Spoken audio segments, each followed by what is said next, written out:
Hello, my name is Keith, and these are my stamps. Episode 37, Belarus. Belarus is a landlocked country in Eastern Europe.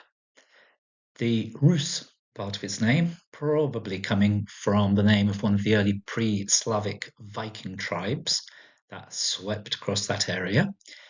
The Bela part means white, and there are at least four theories as to where that comes from.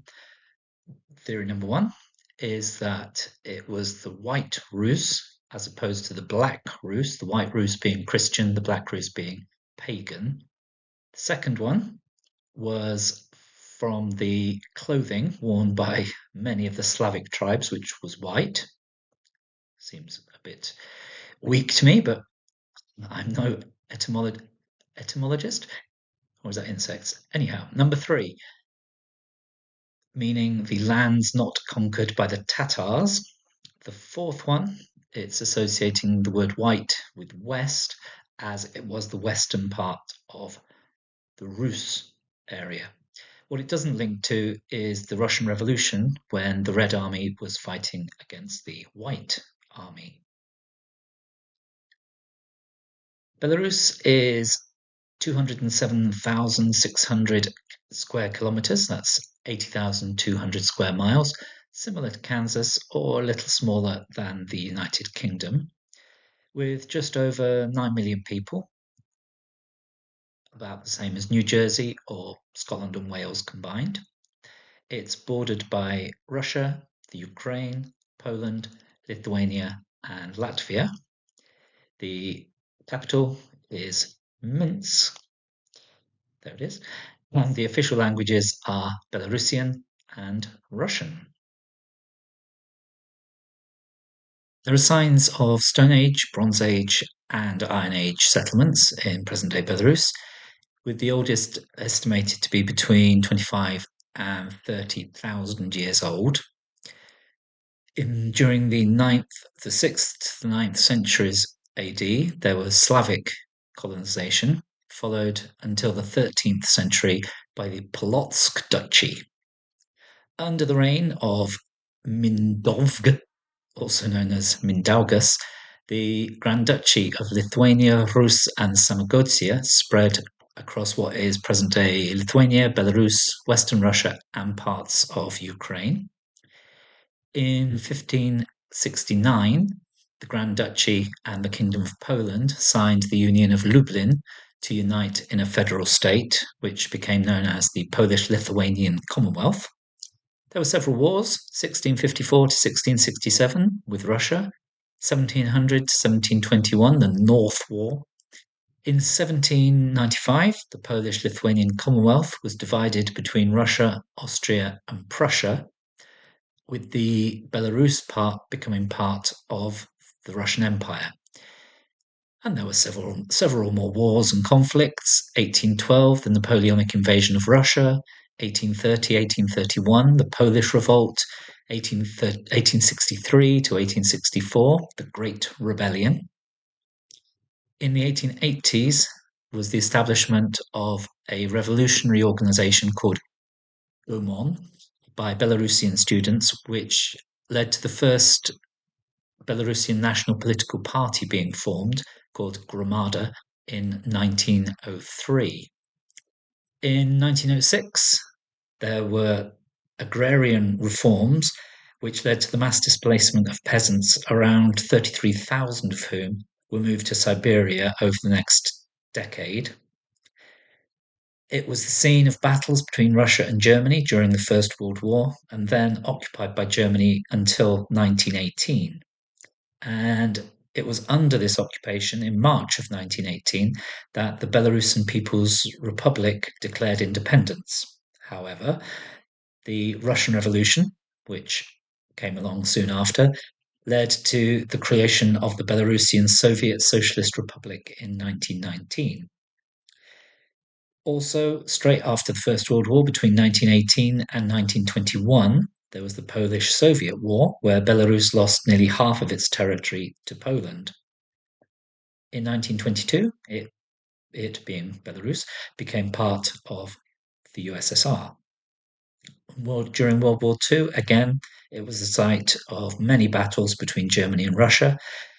Belarus lost around a quarter of its population and about half of its economic resources.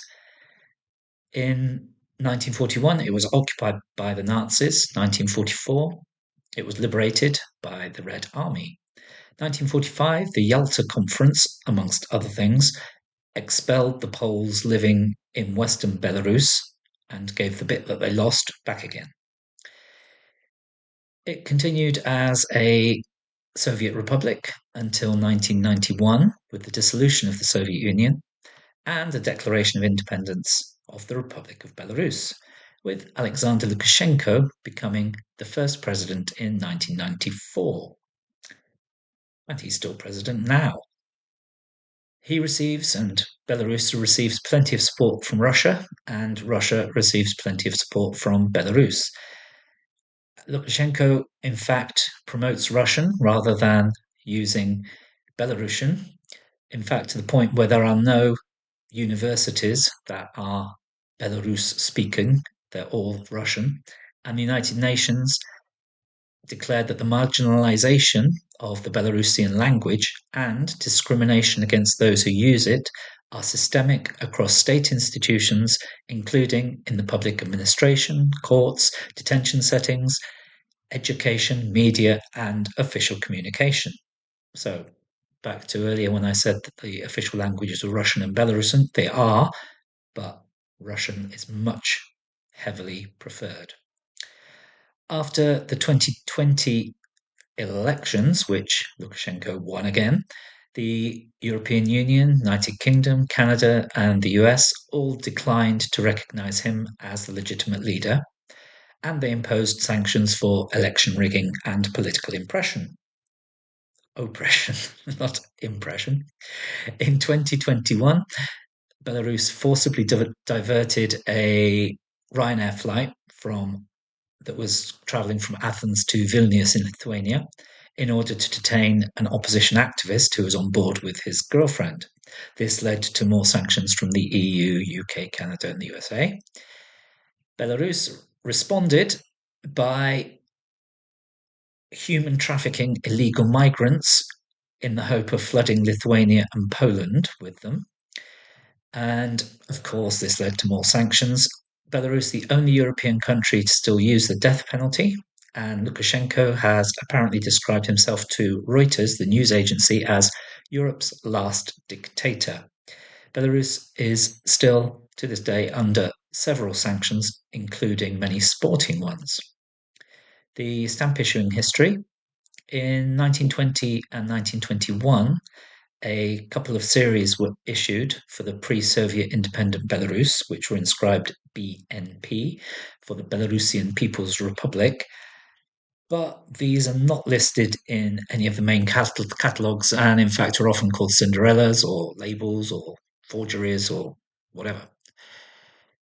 There were also some Russian stamps overprinted in 1991, but again, their validity is questioned. So most sources state that Belarusian stamps start in 1992 to the present day. The currency, well, those early kind of unconvincing stamps, shall we say, were in Russian rubles and kopecks, as were the overprints.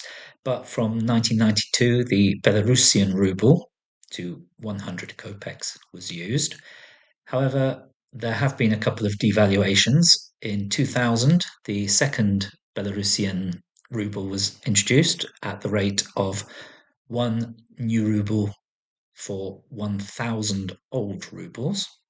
And then in 2016, further devaluation, where the third Belarusian ruble came along, and one of those was worth 10,000 of the second Belarusian rubles.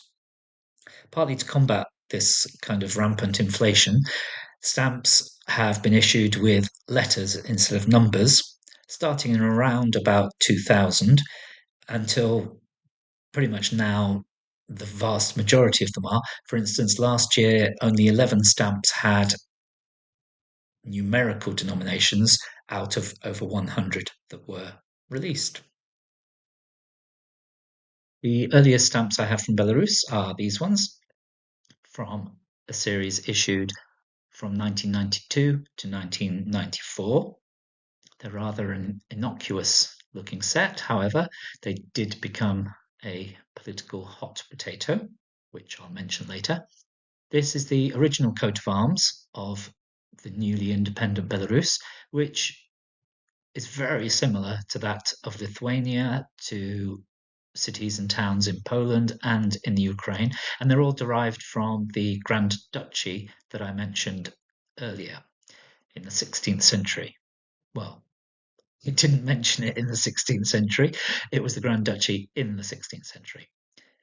The top two rows are from 1992.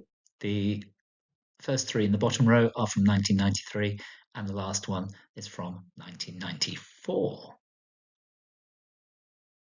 This, although it says 1992, is an overprint and a surcharge from 1994. The 1992 original showed a flag, a map of Belarus, but it's overprinted with the World Cup in the USA, the first one.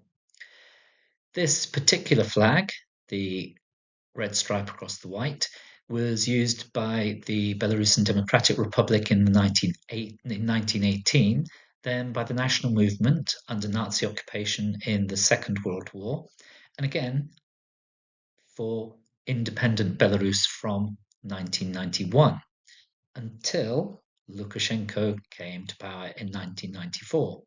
He held what is often called a dubious referendum to adopt new national symbols in 1995. And this flag was one of those changes. This is the old one, and now it's used in opposition to the government and has been used in several of the protests. The other thing to note on the stamp is the inflation. The original was 5 rubles. 2 years later, it's been surcharged 1,500. So that's a big change in 2 years. Also from 1994, from the coat of arms of towns and cities series, this is the coat of arms of Rodno, which is a city close to the borders of both Poland and Lithuania. It's the 5th largest city in Belarus and one of the oldest, being founded in 1127. Now to 1996 and the new Lukashenko-approved national coat of arms. So the previous coat of arms with the knight riding on his horse, replaced by this, which is far more Soviet looking, in fact, using some of the symbols that were on the coat of arms as when Belarus was part of the Soviet Union. And it was one of the changes in that rather dubious referendum, the flag being another one. Other changes that were approved by the same referendum were making Russian equal to Belarusian. But as we've seen, as I mentioned earlier, and rather a bit like Animal Farm, some languages are more equal than others, and Russian has a far higher official status in Belarus than Belarusian itself. The referendum also granted more power to the president and closer ties to Russia. Surprisingly, Russia approved of this referendum. However, the Parliamentary Assembly of the Organization for Security and Cooperation in Europe did not. They said it had violated international standards, too much media control, suppression of the opposition, etc., etc. Also from 1996, the Churches and Castles of Belarus series. This is St. Nicholas Monastery Complex in Mogilev. It's a construction of which was started in the 17th century and is a woman's monastery under the auspices of the Belarusian Orthodox Church. From the new definitive series in 2000, after the first devaluation, you'll notice that this is now 1 ruble, which would have been 1,000 of the first Belarusian ruble. There are two versions of this stamp. The first one has the country name written twice, and there's one without. This is one with the country name hidden in the trees a couple of times. I didn't notice it, of course. When you do start to look, you can see that there is one there. I've done a closer up picture of it there. You can see written on one of the branches. And once you've seen that one, seeing the second one is a lot easier. That's near the top on that branch there. So this stamp shows the European bison, which is a near threatened animal with its largest numbers to be found in Poland and Belarus. The final, most recent stamp I have from Belarus is this one, a surcharge and overprint on the 1996 definitive issue of the new coat of arms. This is from 2001. Sorry, the cat has come for a visit. It's 400 rubles on 1,500 rubles, which seems to be a reduction. But remember, there had been a devaluation. So in old terms, the 400 would be 400,000 of the old rubles. So in effect, it's a 400,000 overprint on 1,500. And before the cat wrecks my computer, these are my stamps from Belarus. My name is Keith. Goodbye.